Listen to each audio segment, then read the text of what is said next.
Hi students, welcome to physics session. I am Abhishek Sharma and let us start our journey of chapter 1. Initially we have studied part 1 and part 2. In that we have seen few basic concepts starting from introduction of science, then we went for physics and various other branches of science also we have studied, various domains also we have studied, various scales of physics. Then we went for physics relation with other branches of science, how physics and other branches are interrelated. Then we went for a very important topic called physics, technology and society. In this we discussed how mankind has progressed and how in that progress physics has become very helpful. Then we went for the very important and the most important topic of this chapter, that is fundamental forces in nature. So in that, out of 4 fundamental forces, we started with the first force, that is gravitational force. So on the screen you can see introduction we have completed, tick mark, scope of physics we have completed, physics, technology and society we have discussed. We started with fundamental forces, and here I have combined strong nuclear and weak nuclear, that is in nuclear forces. We are done with gravitational force. I hope you all have written all those 5 questions that I have given in the previous video. So today we will start with electromagnetic force, and then we'll go for nuclear forces, and finally we'll end this chapter with nature of physical laws. That will be again you have a homework for this topic. Okay, so let us go for the second fundamental force of nature, and that is electromagnetism. Now in 10th standard we had this last chapter of physics as electromagnetism. In that we studied how a very common observation of a scientist H.C. Ørsted became a very famous branch of physics that right now is known as electromagnetism. Now in that you studied that if current flows through any wire, it produces a magnetic field around that wire. Clear? So basically this whole field is related with flow of charges and how they create magnetic effect. Clear? Now in that chapter in 10th standard you also studied about few other concepts related to electromagnetism, that is right hand rule, Faraday's law, electromagnetic induction, solenoid electromagnets, etc. Now as we have already studied that, we won't be going into detail about all those topics. Simply as a part of short note on electromagnetism, I have some basic points that you need to remember. Remember that fundamental forces in nature, each forces must have 4 minimum points. Clear? Out of that some may be common, like what will be the definition, whether it is long range or short range force, what is the relative strength. Okay, so these basic points in all 4 forces you have to take care. Thus electromagnetism can be concluded that moving charges, they create magnetic effect, and these interaction between charges and effects, moving charges, that is motion of charges, and their effect, which is a magnetic effect. So these two combine to form electromagnetism. Very helpful for us. We will see the uses and utility also. Now starting with the first point, a force generates due to combined effect of charged particle and produce magnetic field. So this kind of force is called electromagnetic force. Now they are based on charges, right? And we know that there are 2 kind of charges, attractive and repulsive. Okay, now when do charges attract? When they are unlike. And when do charges repulse? When they are like. Okay, so this force can also be attractive or repulsive. Next point is, this force does not require any kind of medium. Okay, it is a long range force, as it is not dependent on any medium, so it is a long range force. Now this is a very strong force as compared to gravity. How much strong?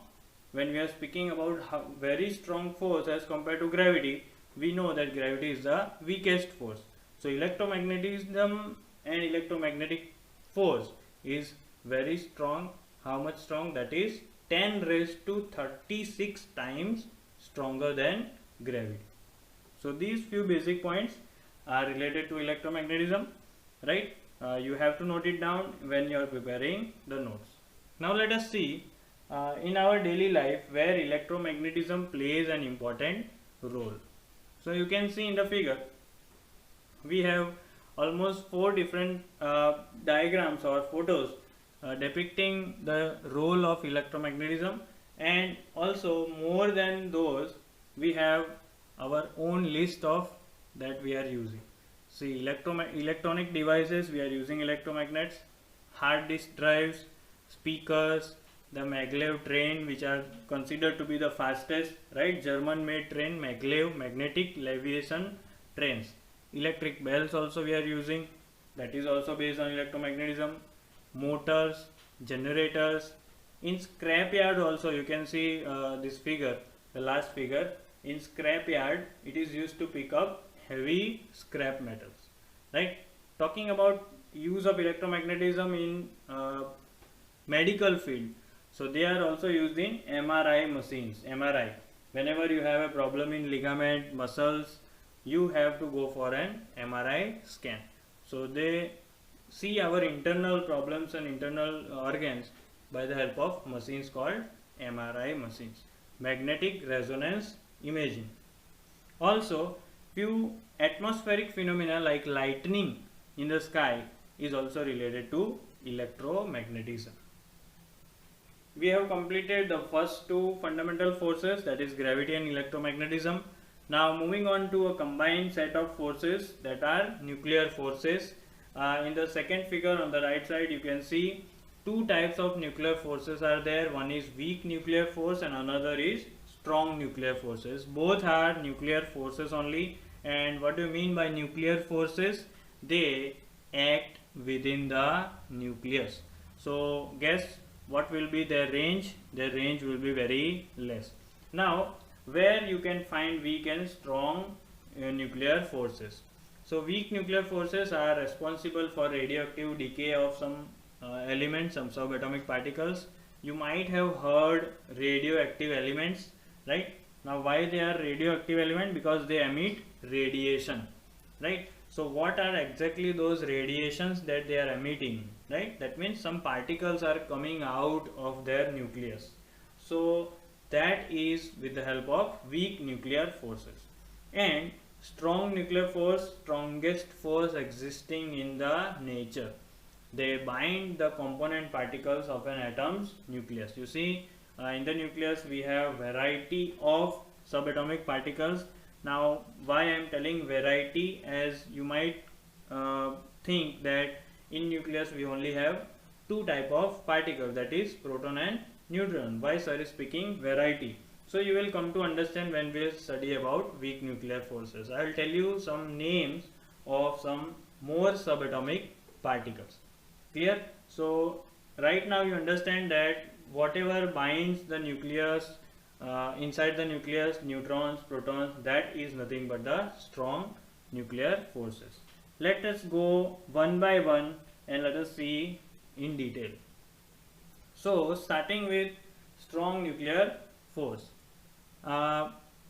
You have a figure just on the right side, strong nuclear forces. You can see few particles and arrows between them. The arrow shows that where the attractive force is applying, right? And that attractive force is nothing but strong nuclear force.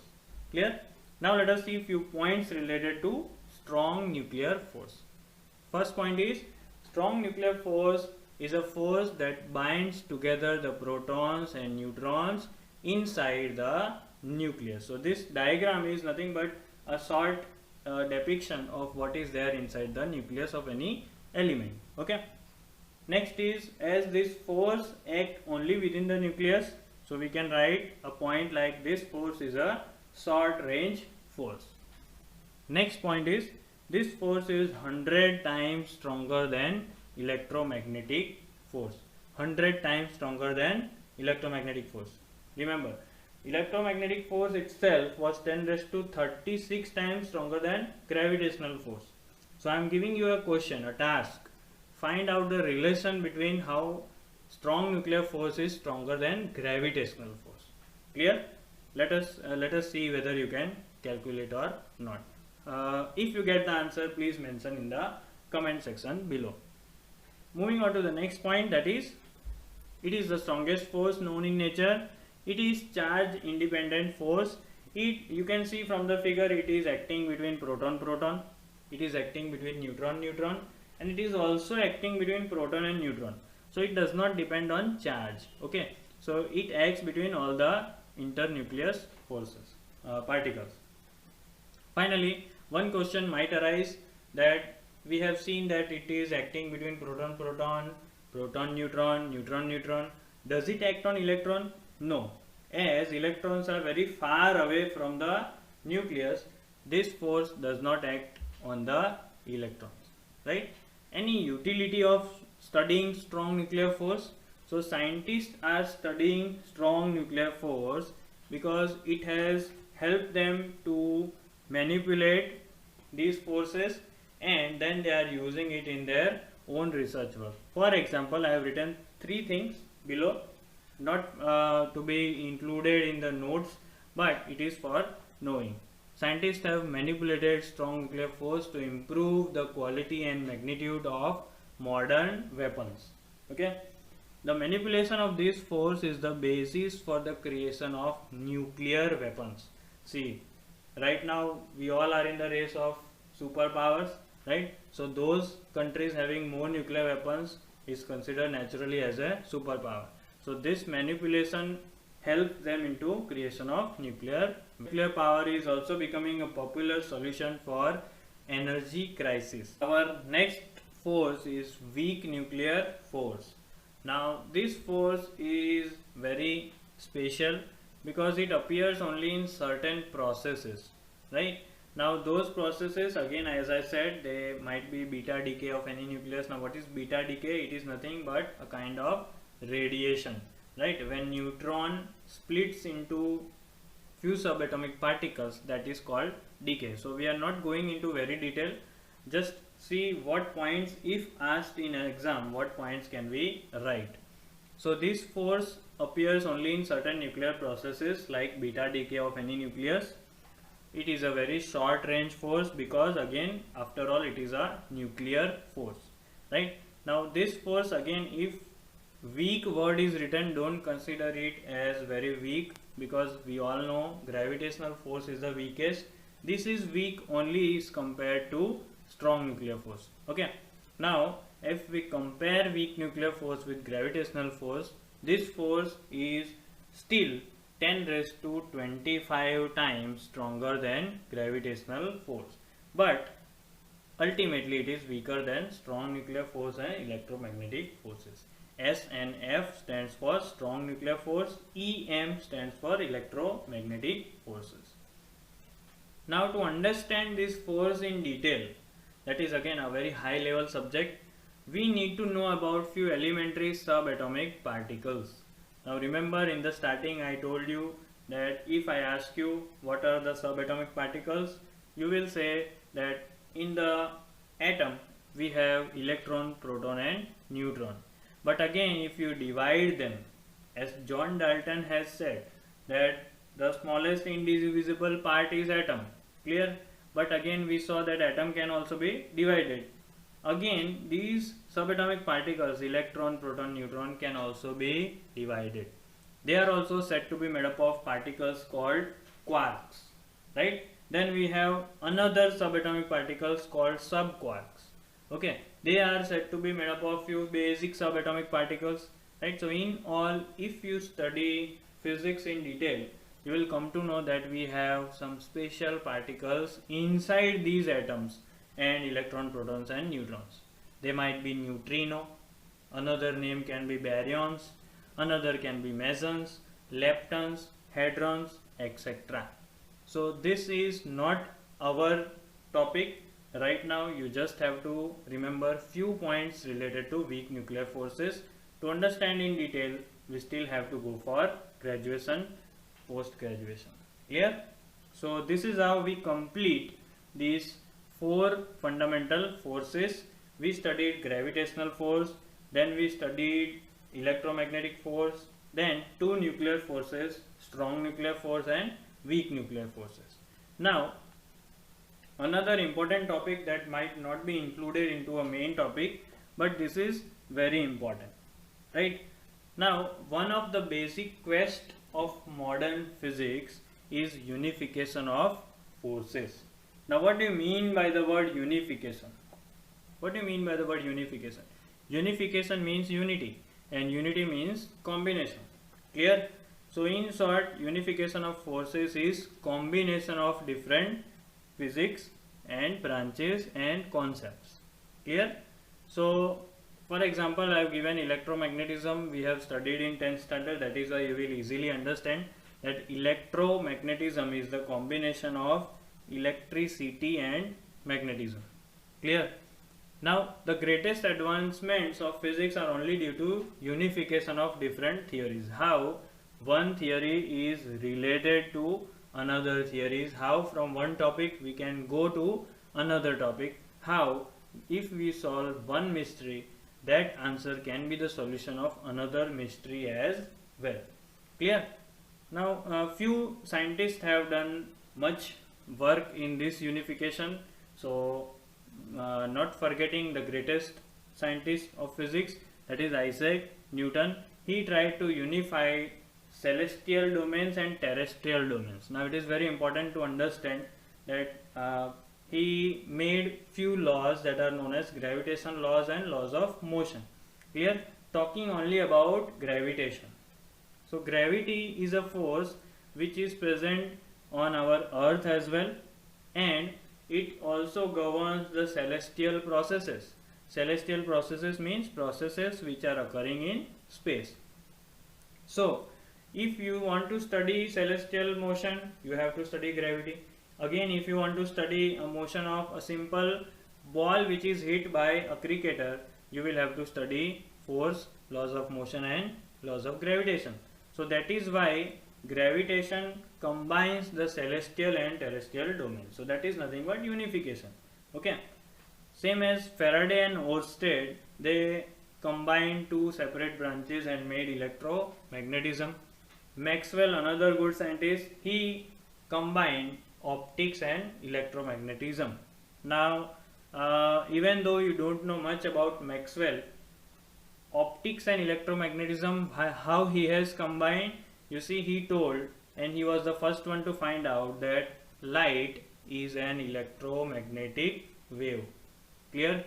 So light again shows particle nature, and light is also a kind of wave. Okay, so this was proved by Maxwell. We'll study about light later on when you will go for your post graduation in optics. You will study about the features and processes and concept based on light. Okay, so in total conclusion, efforts are still going on so that we can unite more branches of physics, and by that we can study the nature well, we can study the space and universe very well, and solve the mysteries of human beings. Clear? Moving on to the next part, that is nature of physical laws. Now this is the last topic, nature of physical laws. Now we know that in any physical phenomena which is governed by different forces, several physical quantities may change with time. Okay, several physical quantities may change with time, but while some special physical quantities, they remain constant with time. They do not change with time. Clear? So the physical quantities that remain unchanged with time are called conserved quantities. Right? They are the quantities which do not change. They remain constant with time in the nature. right? So laws of conservation of energy, charge, linear momentum, angular momentum, they are considered as fundamental laws of physics. Why fundamental laws of physics? Because they are the laws of conservation. They never change. They are constant, right? Out of these four, you might have studied till now. You might have studied only law of conservation of energy. Okay. And now law of conservation of mass is important for chemistry, but in physics we won't consider that. So right now we only know about law of conservation of energy. Let me tell you what you know about law of conservation of energy.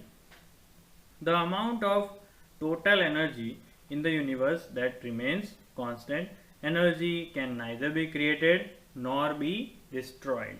It can only be converted from one form to another. Clear? So this is law of conservation of energy. Let me speak out law of conservation of charge, linear momentum and angular momentum as well.